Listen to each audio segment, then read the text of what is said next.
পুতিনের দেশ রাশিয়াকে যেন সহ্যই করতে পারেন না মার্কিন প্রেসিডেন্ট ডোনাল্ড ট্রাম্প। সম্প্রতি এক দ্বন্দ্বে উত্তপ্ত হয়েছে দুই দেশের সম্পর্ক। আর ঠিক তখনই ট্রাম্প দিলেন এক বিস্ফোরক ঘোষণা। তিনি নাকি এক নির্দিষ্ট জায়গায় পরমাণু অস্ত্র বোঝাই ডুবোজাহাজ মোতায়েন করেছেন। তার হঠাৎ এমন ঘোষণায় চমকে ওঠেন অনেকেই। বিশ্ব তখনও ঠিক বুঝে উঠতে পারেনি কি ঘটতে যাচ্ছে। আর তার আগেই যুক্তরাষ্ট্রকে রুখতে জাপান সাগরে নেমে গেছে চীন ও রাশিয়ার অত্যাধুনিক যুদ্ধজাহাজ। সাগরে চলছে তাদের অ্যান্টি সাবমেরিন অভিযান। কিন্তু প্রশ্ন জাগে, এই মহড়া কি কেবলই অনুশীলন, নাকি যুক্তরাষ্ট্রকে সরাসরি বার্তা দিচ্ছে রাশিয়া চীনা জোট? যুক্তরাষ্ট্রকে রুখতে জাপান সাগরে নেমে এসেছে দুই পরাশক্তি চীন ও রাশিয়ার যৌথ নৌবাহিনী। ঘোষণা অনুযায়ী 1 থেকে 5 আগস্ট পর্যন্ত চলবে তাদের অ্যান্টি সাবমেরিন মহড়া। বার্তা সংস্থা রয়টার্স এ তথ্য জানিয়েছে।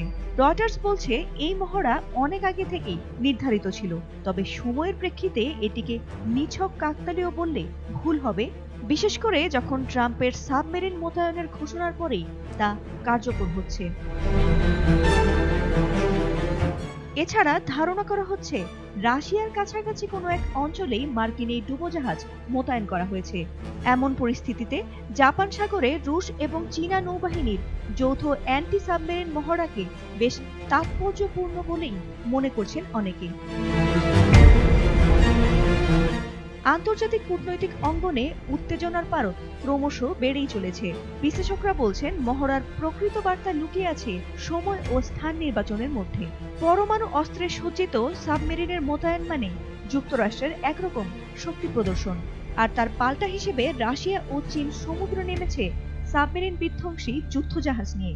আর এ যেন এক স্নায়ুযুদ্ধেরই আভাস।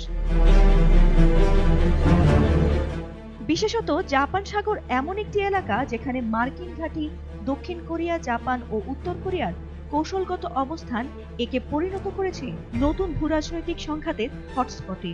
এই অঞ্চলে তাই রুশ চীনা মহড়া কেবল একটি অনুশীলন নয়, বরং মার্কিন নেতৃত্বকে সতর্ক করার এক সূক্ষ্ম বার্তা। ফাতিমা সুলতানা, এটিএন বাংলা।